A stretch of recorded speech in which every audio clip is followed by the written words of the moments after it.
갈라디아서는 갈라디아 교회 안에 있는 거짓 복음을 들고 온 그런 거짓 선교사들, 거짓 교사들에 대해서 변증하기 위해서 쓴 편지입니다.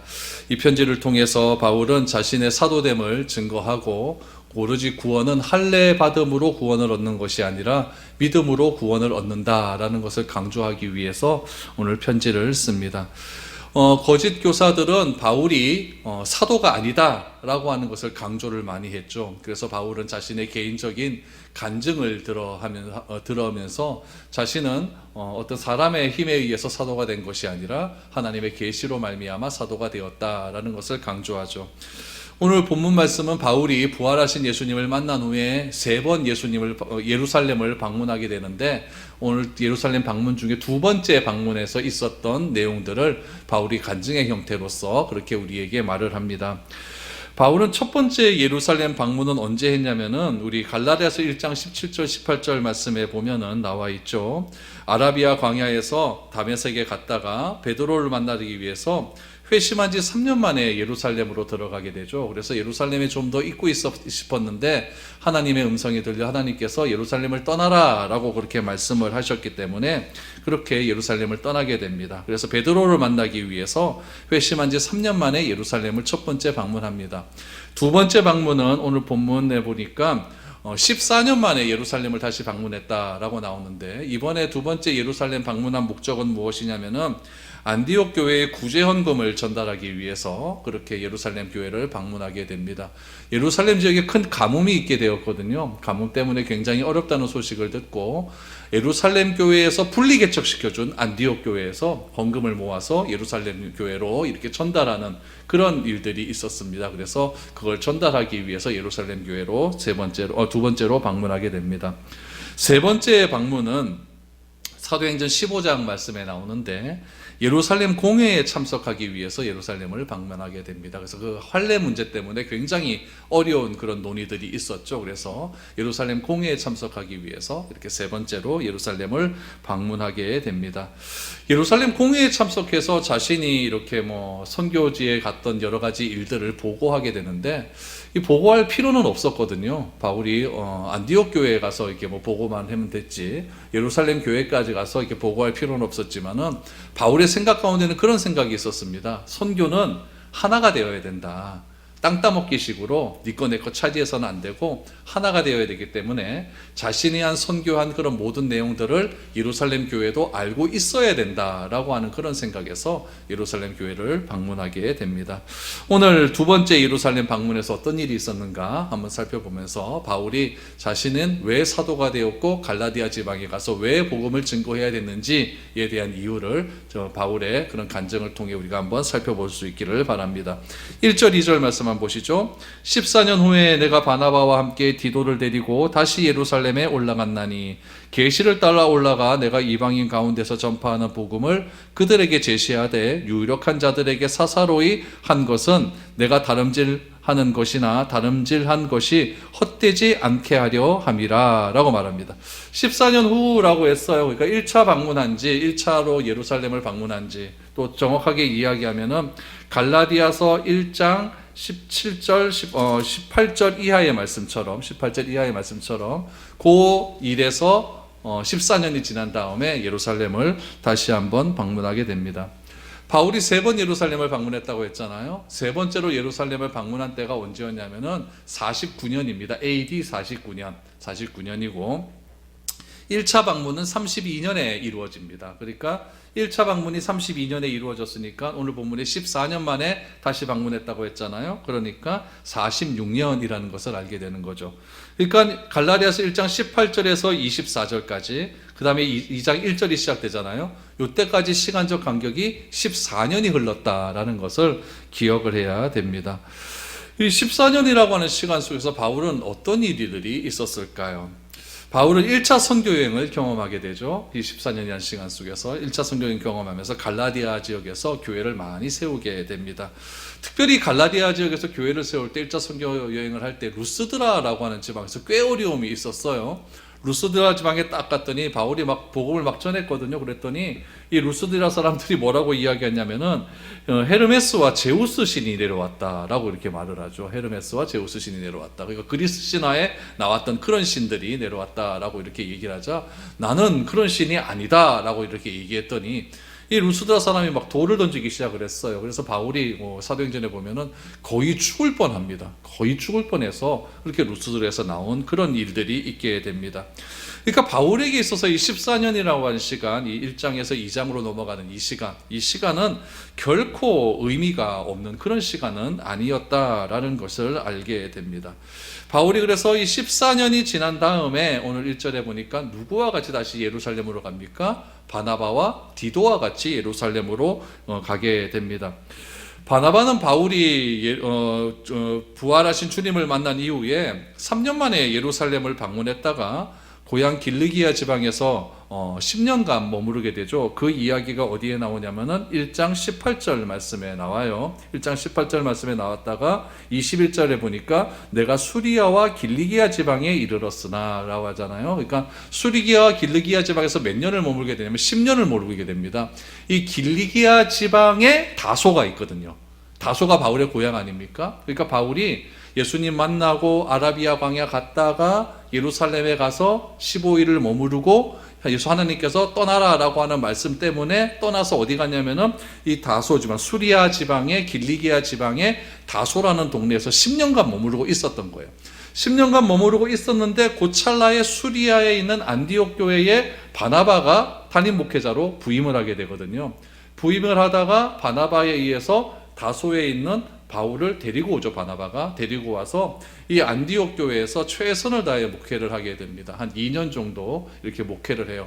목회를 하다가 바울과 바나바가 선교사로 파송되어서 그렇게 1차 선교행으로 이렇게 떠나가게 되는 그런 과정이 있었다는 것을 기억하면 되죠. 이게 바나바는 바울의 1차 선교여행을 같이 동행했던 사람이고, 또한 바울이 자기 고향 다소에서 10년간 머무르고 있었을 때에 안디옥 교회에 있었던 바나바가 바울을 데리고 가서 같이 목회를 할 수 있도록 도움을 주었던 그런 사람이 바나바였다라는 것을 기억을 하면 좋죠. 그래서 바울은 이 14년 만에 바나바와 디도를 데리고 예루살렘으로 올라갔는데, 그 올라간 것을 무엇이라고 이야기하느냐, 2절 말씀해 보니까 계시를 따라 올라갔다라고 말을 합니다.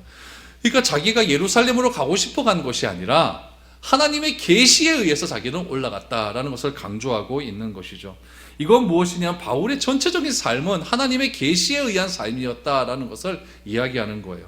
이게 왜 중요하냐면은, 그러면 사람의 말에 사람이 이렇게 움직이잖아요. 그럼 상처를 굉장히 많이 받습니다. 배신도 받고요. 뭐 저런 사람이 다 있노? 막 실증도 나고 화도 많이 납니다. 그래서 나를 좀 인정해주지 않고 존중해주지 않고 그러면 굉장히 섭섭하고 서운해지는 일들이 사람에 따라 움직일 때 그런 일이 일어난다는 거예요. 그런데 말씀에 의지해서 움직이게 되면, 오늘 본문 말씀처럼 계시에 따라 움직이게 되면, 내가 이곳에 온 것은 하나님 때문에 하나님이 가라고 해서 왔다라는 확실한 나의 믿음이 있다면은 전혀 시험에 들 일이 없습니다. 바울 보세요. 바울이 가는 모든 일은 하나님의 계시에 따라 움직인 일이에요. 고린도후서에 보니까 뭐라고 나오냐면 자기는 강도의 위협도 당했대요. 물의 위협도 당했대요. 자기를 죽이려고 하는 사람들이 얼마나 많이 있었는지 모르고 40에 하나 감한내를 3번이나 받고 그 다음에 막 돌에 맞아 죽을 뻔하고 너무나 많은 일들이 있었다는 거예요. 만약에 사람이 가라고 해서 그런 일을 했다 그러면 하겠습니까? 안 하는 거예요. 근데 하나님의 계시에 의해서 자기는 움직이기 때문에 이런 것들이 전혀 자신에게 시험이 될 일이 아니었다라고 이렇게 고백을 하고 있는 거죠. 왜냐하면 하나님이 가라고 하신 일이기 때문에, 이것이 바로 복음의 능력이다라는 이야기예요. 복음에는 자유함이 있기 때문에 어느 것에 눈치도 보지 않고 나는 그래 하나님이 시키는 일 나는 그렇게 가겠다라고 이렇게 이야기하는 것이죠. 그래서 이가 복음이라고 하는 이런 능력을 우리가 알게 된다면은 우리가 온전한 자유함을 누리며 그렇게 하루하루를 살아갈 수 있게 된다라는 이야기죠. 또 하나 우리가 생각해야 될 것은 뭐냐면은 바나바와 함께 누구도 갔다? 디도도 같이 갔다라고 이야기하죠. 디도는 누구냐면은 할례를 받지 않은 이방인이에요. 그러니까 교회가 이렇게 세워졌고, 이제 예루살렘 교회 막 이거 이방 지역에 교회가 세워졌고, 그 교회 안에는 유대인이었는데 그리스도교로 개종한 사람들이 있었거든요. 유대인이었다가 그리스도로 개종한 사람들. 이 사람들은 왜 개종을 하게 되었냐면은 바울이 전한 복음을 듣고 개종을 한 거예요. 그런데 이 사람들 마음 가운데 어떤 마음이 생기냐면 그래도 할례는 받아야지, 이런 사람들이 있는 거예요. 그런 사람들을 뭐라고 얘기하냐면 유대파 그리스도인, 이렇게 이야기를 해요. 그러니까 유대인들 중에서 그리스도인이 있다. 그런데 이 디도가 할례를 받지 않은 이방인이에요. 그러니까 옛날엔 딴 종교를 가지고 있다가 그리스도교로 개종을 한 거죠. 그럼 그런 사람들이 교회로 들어오게 되면은 이 유대파 그리스도인들이 이 디도에게 뭘 받으라고 할까요? 할례를 받으라고 계속 요구를 하는 거예요. 할례를 안 받으면 넌 우리 교회 공동체 일원이 될 수가 없어, 이런 식으로 계속 요구를 하게 되는 것이죠.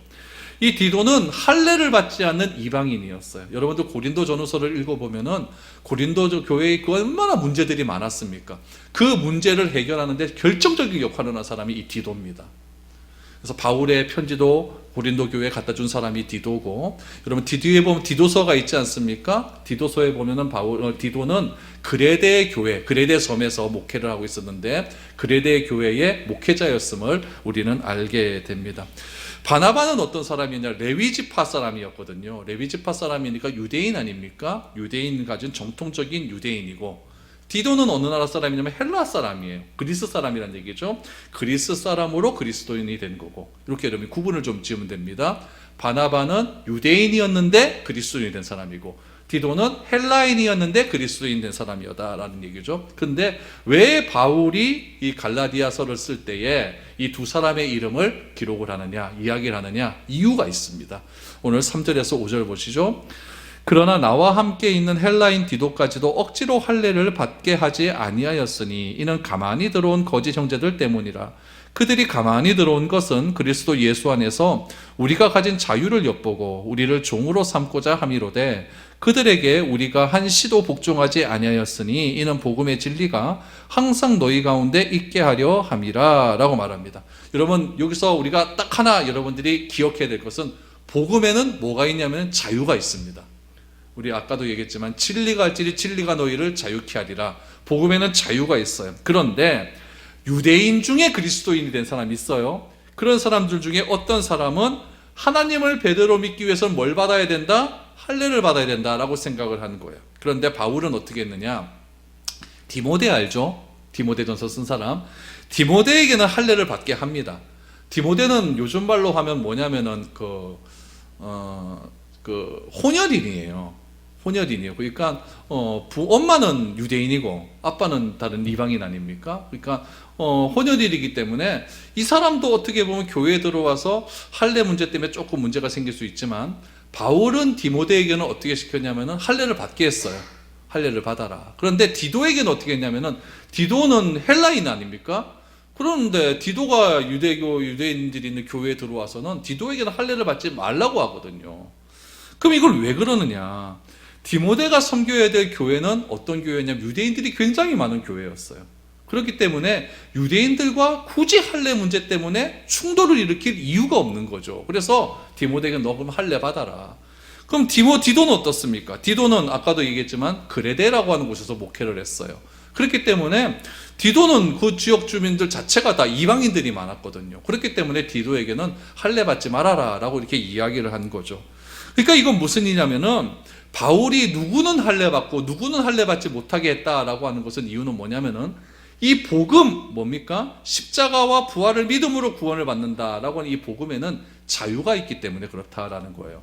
할례를 받아도 그만, 안 받아도 그만이에요. 그거 갖고 눈치를 볼 필요가 없다는 이야기죠. 그래서 바울은 나 자신의 유익을 위해서 할례 받고 안 받고가 아니라 교회의 유익을 위해서, 또 하나는 하나님의 유익을 위해서 할례를 받고 안 받고를 결정을 한 겁니다. 만약에 디모데가 목회하는 그 교회에 자꾸 바울이 할례 받지 않는 것을 막 고집한다면은 교회가 갈라질 게 너무 뻔하거든요. 그러니까 교회의 유익을 위해서 그럼 너 할례 받아라. 그럼 목회로 살 수 있게 되는 거죠. 디도에게는 할례가 굳이 필요가 없는 거, 이방인 교회니까요. 그러니까 넌 할례 받지 말아라 라고 이렇게 이야기를 하게 된 것이죠. 그러므로 할례를 받을 수도 있고 받지 않을 수도 있어요.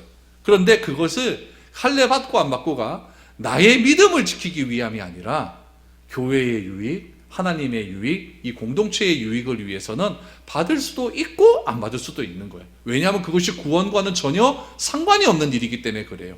이런 행동을 복음 안에는 자유함이 있다라고 말을 하는 것이죠. 이것이 사랑의 이중성이에요. 여러분, 사랑하기 때문에, 바울은 이야기합니다. 사랑하기 때문에 믿음이 없는 자들에게는 믿음이 없는 것처럼 행동합니다. 그러나 믿음이 있는 자들한테 가서는 믿음이 있는 것처럼 행동한다는 거예요. 고린도 교회의 가장 문제가 되는 건 뭐였냐면 고기 먹는 문제였거든요. 우상에게 바쳐진 고기, 우리나라 말로 하면은 제사 드렸다가 제사 지낼 때 고기를 놓잖아요. 그 고기를 먹어야 되느냐 말아야 되느냐, 이 문제 갖고 막 싸우는 거예요. 바울은 뭐라고 이야기하느냐, 그 고기를 먹는 것을 보고, 제사 드린 것은 고기를 먹는 것을 보고, 상처 안 받으면 나는 먹겠다. 그러나 상처받는 사람이 한 사람이라도 있으면 나는 안 먹겠다라고 말합니다. 그래서 나는 자기는 평생도록 나는 고기를 안 먹겠다라고 선언합니다. 여러분, 복음 안에는 자유가 있는 거예요. 그러니까 바울은 그렇게 이야기하는 것이죠. 믿음이 있는 사람 앞에서는 내가 그리스도를 전하기 위해서 믿음이 있는 것처럼 얘기를 하고, 믿음이 없는 사람들 앞에서는 내가 믿음이 없는 것처럼 얘기를 한다. 왜 그러느냐? 나의 유익을 위해서가 아니라 그리스도를 증거하기 위함이다 라고 그렇게 이야기를 하고 있는 거죠. 그러나 거기서 중요한 원칙이 하나 있습니다. 무엇이냐면은 거기서 바로 사랑이라고 하는 원칙이 있어요. 여러분, 사랑이 없이 원칙만 강조하면은 무엇이 되냐면 극단주의자가 돼요. 이슬람 사람들처럼. 이슬람 사람들은 사랑이 없거든요. 극단주의자들은요. 사랑이 없이 오로지 이슬람만을 강조하니까 안 믿으면 죽이는 겁니다. 그러나 사랑이 있는 상태에서 말을 하면은 이것은 이럴 수도 있고 저럴 수도 있는 거죠.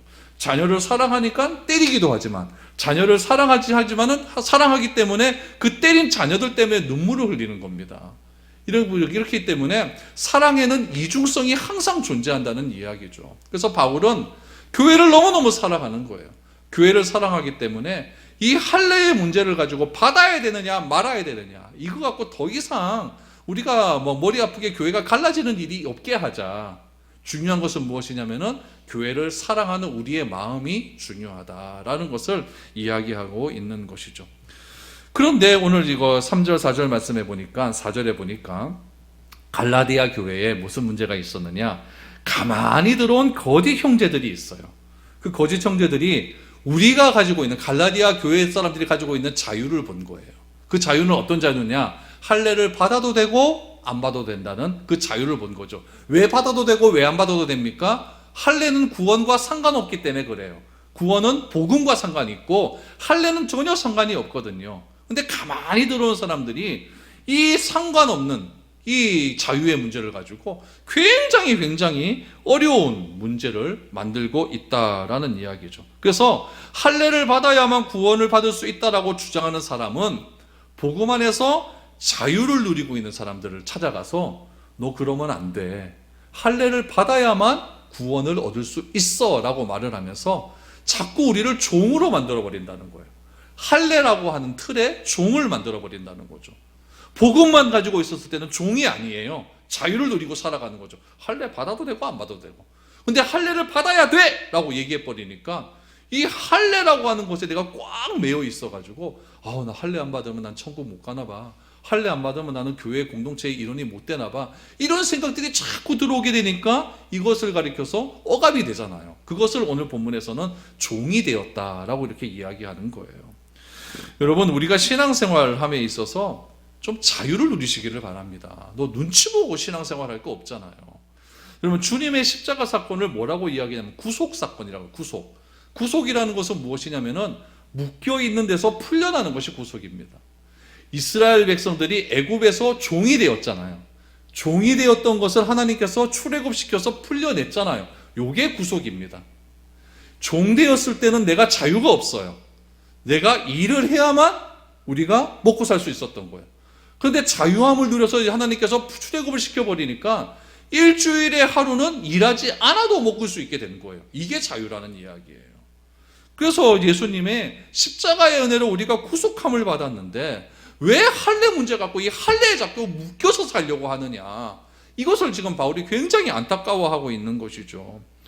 그래서 교회는 자유로움이 존재하는 거예요. 방언으로 기도하면 어떻고 묵상으로 기도하면 어떻습니까? 방언으로 기도하는 사람이 너는 왜 방언 안 해? 이렇게 말할 필요가 없는 거예요. 묵상으로 기도하는 사람이 왜 방언하는 사람, 너는 왜 방언으로 기도해? 이렇게 말할 필요가 없는 거죠. 찬양하다가 어떤 사람은 막 그 은혜를 받아서 막 눈물 흘리며 찬양할 수 있잖아요. 그런데 막 저봐 눈물 흘리는데 눈물 이렇게 말할 필요가 없는 거죠. 어떤 사람은 눈물을 흘려도 되고 어떤 사람은 눈물 안 흘려도 되는 것이고요. 그렇죠? 어떤 사람은 설교 듣다가 아멘 해도 그만이고 아멘 안 해도 그만이고, 아멘 한다고 아멘 한 사람 뭐라 하지도 없는 거고, 안 한다고 뭐라 하지도 않는 거고. 여러분, 거기에 눈치 보고 그럴 필요 없다는 이야기예요. 복음 안에서 그게 뭐가 그렇게 문제가 됩니까? 아무런 문제가 되지 않잖아요. 이 강대상 색깔이 이게 빨간색이 뭐 어떻고 파란색이 뭐 어떻고 뭐 검은색이 뭐 어떻습니까? 어떤 교회 이거 뭐 파란색으로 하다가 이거 뭐 교회 갈라졌다 그러대요? 그러니까 이거 아무런 문제가 되지 않는 거죠. 왜 이런 것에 자꾸 종로로 타냐는 거지. 이런 것에 묶여서 왜 그렇게 복음의 그 능력을 훼손시키느냐. 이해가 되십니까? 바울은 지금 이 문제를 가지고 계속해서 갈라디아 교회 사람들에게 이야기를 하고 있는 것이죠. 그래서 갈라디아 교회 사람들 중에서 오래된 유대인들이 있을 거 아닙니까? 오래된 유대인들은 유대교에 푹 묻혀 산 사람들이에요. 그런 사람들이 복음을 듣고 예수님을 믿었어요. 믿었다 보니까 이 십자가와 부활을 통해서 구원을 받은 것 같긴 같은데, 과거에 자기가 믿었던 오래된 문화들이 있는 거예요. 거기서 벗어나지를 못하는 거죠. 그래서 자꾸 그런 사람들이 너 나 따라오면 안 돼. 내가 하던 신앙생활대로 너희는 그렇게 해야지 바른 신앙생활 할 수 있는 거야. 이런 식으로 자꾸 억압을 해버리게 되면은 진짜 그리스도인들이 되려고 하는 사람들이 그 안에서 자유함을 누리지 못하고 자꾸 그 사람의 눈치만 볼 수밖에 없다는 이야기죠. 그런 식의 신앙생활은 아니다라는 것을 바울은 강조하고 있는 것이죠. 그래서 6절 이하를 보십시오. 유력하다는 이들 중에, 그러니까 지도층 인사들이죠. 본래 어떤 이들인지 내게 상관이 없으며 하나님은 왜 사람을 외모로 취하지 아니하시나니 그랬습니다. 저 유력한 이들은 내게 의무를 더하여 준 것이 없고 도리어 그들은 내가 무할례자들에게 복음 전함을 맡은 것이 베드로가 할례자에게 맡음과 같은 것을 보았고, 베드로에게 역사하사 그를 할례자의 사도로 삼으시니가 또한 내게 역사하사 나를 이방인의 사도로 삼으셨느니라 라고 말합니다. 유력한 자들, 예루살렘에 있는 지도층이죠. 누구겠습니까? 베드로, 야고보 이런 사람들이겠죠. 유력한 자들입니다. 바울은 이런 사람들의 영향을 받지 않았다라고 이야기를 합니다. 그러니까 바울은 지난번 첫 번째 방문 때도 딱 방문해갖고 그 유력한 자들을 찾아다니지 않잖아요. 찾아다니지 않고 자기가 할 일만 딱 하고 가는 거예요. 그래서 유력한 자들에게 바울은 영향을 받지 않았다라고 말을 합니다. 그런데 우리는 어떻습니까? 우리는 목회자 영향 너무나 많이 받잖아요. 또 오래 신앙생활한 사람 영향을 많이 받잖아요. 이런 것이 중요한 것이 아니라 우리는 누구의 영향을 받아야 되느냐? 예수님의 영향을 받아야 되죠. 사람의 영향을 받지 말아라 라고 바울은 분명하게 말을 하고 있는 것입니다. 바울은 베드로에게는 뭐라고 이야기하느냐? 베드로는 유대인들에게 복음을 전할 수 있는 사명을 주었다라고 이야기를 하고, 바울은 무할례자 이방인을 위한 복음 전파자로 하나님께서 나를 불러주셨다라고 분명하게 이야기를 하고 있잖아요. 이렇게 포지션이 분명한 겁니다. 야고보, 베드로는 유대인들에게, 나는 이방인에게. 이렇게 포지션이 방향이 달라버리니까 이게 전혀 둘 사이에 갈등이 없는 거죠. 다툼이 없이 그렇게 사역을 할 수 있게 되는 것입니다. 우리도 다 똑같아요. 우리도 각자 부르심의 방향이 다 다릅니다. 다르기 때문에 거기에 대해서 우리가 뭐라 그럴 필요 하나도 없습니다. 그러나 교회 안에서는 각자 부르심의 방향은 다르다 할지라도 그것이 유기체적으로 하나가 되는 것이 중요하겠죠. 어떤 사람은 이런 것, 어떤 사람은 저런 것, 이런 것도 중요하겠지만 이것을 나 혼자로 막 하는 것이 아니라 교회라고 하는 그 하나됨 속에서 그런 것들이 이루어져 가는 것이 중요하다라는 것을 분명하게 이야기하고 있는 것입니다. 그래서 7절 말씀을 보십시오. 도리어 그들은 누구냐면 유력한 자들 아닙니까? 유력한 자들은 내가 무할례자들에게 복음 전함을 맡은 것이, 그러니까 이방인에게 복음 전하는 거죠. 베드로가 할례자에게 맡음과 같은 것을 보았고, 할례자는 유대인들 아닙니까? 그러니까 나는 이방인에게, 베드로는 유대인들에게 전함을 보았다라는 거죠. 베드로에게 역사하사 그를 할례자의 사도로 삼은 것처럼 나는 누구의 사도로 삼으셨다? 이방인의 사도로 삼으셨다라는 것을 분명히 얘기하는 거죠. 그러니까 갈라디아 교회 사람들에게 분명하게 얘기하는 거죠. 나는 이방인의 사도로서 하나님께 분명히 나는 계시를 받았다.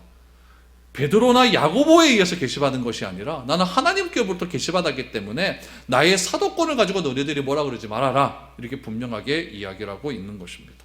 마지막으로 9절 10절 보시죠. 또 기둥같이 여기는 야고보와 게바와 요한도 내게 주신 은혜를 알므로 나와 바나바에게 친교의 악수를 하였으니 우리는 이방인에게로 그들은 할례자에게로 가게 하려 함이라. 다만 우리에게 가난한 자들을 기억하도록 부탁하였으니 이것은 나도 본래부터 힘써 행하여 왔노라 라고 말합니다. 바울은 야고보와 게바와 요한, 게바는 베드로죠. 야고보와 게바와 요한을 기둥으로 비유를 합니다. 그러니까 유대 교회에 유대 이스라엘 교회의 기둥과 같은 존재다라는 것을 이야기하는 거죠. 실제로 그들은 이스라엘 안에 있는 예루살렘 교회를 이끌어가는 최고의 권위자였고 야고보는 요즘 말로 하면 총회장이었습니다. 그러니까 굉장히 권위가 있는 그런 사람들이었죠. 바울은 이 유대주의자들 향해서 이 세 명의 사도가 갖는 비중을 얘기하는 거예요. 그러니까 갈라디아 교회 안에 자기들이 세웠던 갈라디아 교회는 유대주의자들이 있잖아요. 할례를 강조하는 사람, 그런 강조하는 사람들에게 이 할례를 강조하는 유대인들의 최고의 지도자인 베드로, 야고보, 요한 이런 사람들도 나에게 말 한마디 하지 않았다라는 것을 강조하고 있는 거예요. 그리고 여기서 또 등장하는 바울과 바나바가 등장하지 않습니까? 이 바울과 바나바가 이 세 명과 같이 악수를 했다라고 나와요.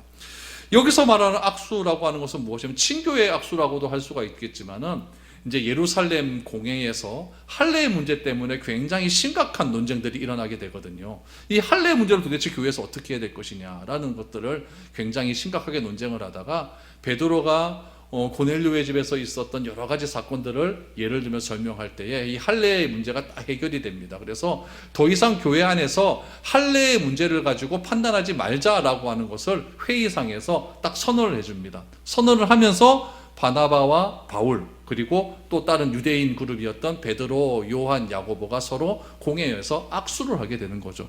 그 악수를 하는 이야기가 오늘 본문에 나오는 거죠. 9절에 보니까 나와 바나바에게 친교의 악수를 하였으니 라고 하는 것은 그냥 반갑다고 악수한 것이 아니라 이제 할례의 문제를 가지고 유대인 지도자 너네 3명 이 할례의 문제를 가지고 우리 이방인 교회에 대해서 이 할례를 받아야만 구원을 받는다라는 문제를 더 이상 없앨 수 있도록 그렇게 하자라고 하는 그런 악수를 하게 되었다라는 것을 우리는 알게 됩니다. 우리 사도행전 15장 1절 2절 말씀에 보면은 예루살렘 공회에 대한 이야기가 나오는데 잠시 한번 보시기 바랍니다. 어떤 이야기들이 오고 갔는가?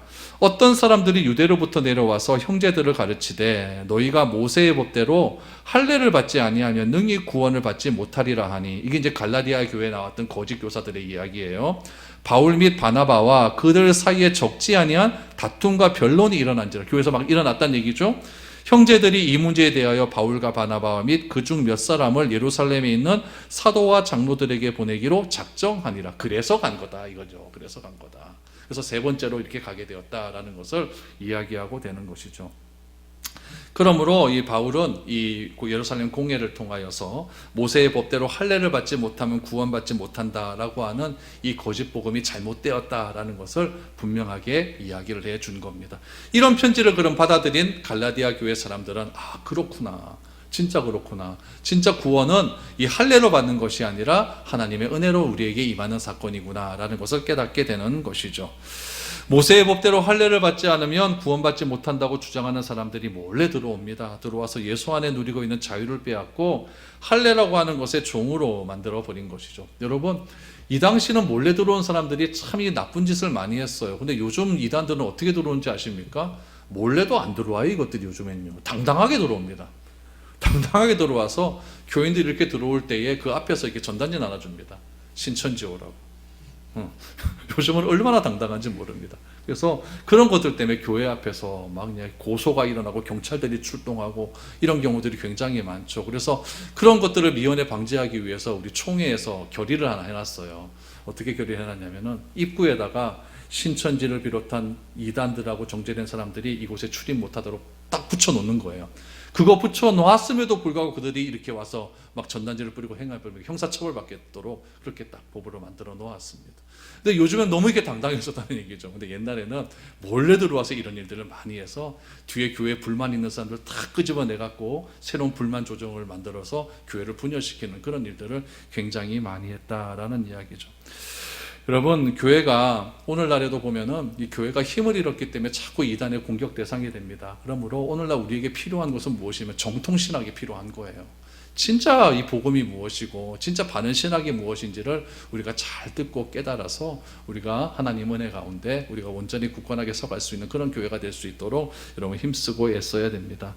여러분 죽으면 흙이 되는 사람 믿는 것이 무엇이 구원이겠습니까? 그런 사람 말 믿지 마시고 올 한 해 동안에는 갈라디아서를 통해서 구원의 능력을 다시 한번 점검할 수 있는 그런 시간이 되었으면 좋겠고, 복음의 능력을 회복하셔서 굳건한 반석 위에 서갈 수 있는 그런 아름다운 교회가 될 수 있기를 바랍니다.